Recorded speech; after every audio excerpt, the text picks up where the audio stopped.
Hello and welcome to my channel, Communication Genie.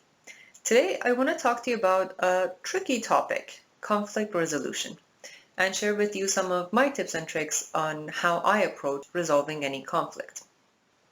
When I think about conflicts, I really see it as coming down to either resulting from a lack of communication or through miscommunication. And so the way to resolve any conflict is through adequate and effective communication. This is easier said than done because a conflict is never one-sided, and it is generally in our nature to focus on ourselves, our goals, priorities, objectives, and more importantly, our perspective. So before you jump in and try to resolve the conflict, it's very important to step back and try to see what role you may have played in causing the conflict. In doing this, there are two key areas that you need to think about. One is expectations. Whether we like to admit or not, we often enter into any interaction or relationship with certain expectations in mind. And sometimes it may be very obvious to us that these are the expectations and they're understood and they're accepted.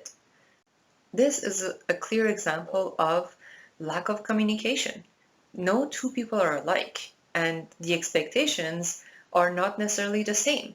So unless you actually communicate that, why would you assume the other person knows what the expectations are, or that the other person not only knows what the expectations are, but has accepted to meet those expectations? The second thing to try to understand with respect to the conflict is whether you're making it personal. Maybe it's not about you.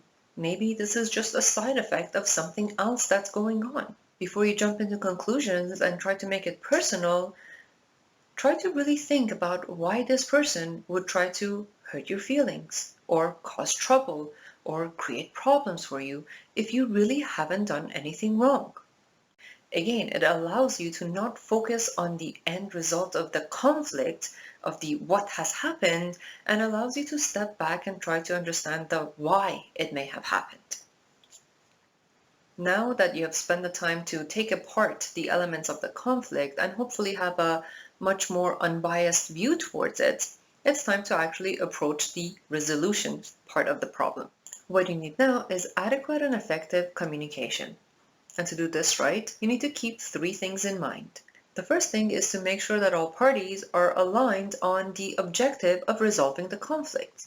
This should help everyone focus on the future and the goal of resolving the problem rather than focusing on the past and what was said and what was done. The second thing is to acknowledge the impact caused to the other party as a result of what was said or done. Again, we don't want to focus on the what, but we also don't want to dismiss the very reality that there was pain, stress, or hurt caused as a result of what was said or done. And the last thing to keep in mind is to spend time to reflect on learnings from the situation. Are all the expectations now understood? Does everyone agree with the expectations? What steps will you take to make sure a similar conflict does not happen in the future? Every conflict is different, but it often does boil down to lack of communication or miscommunication.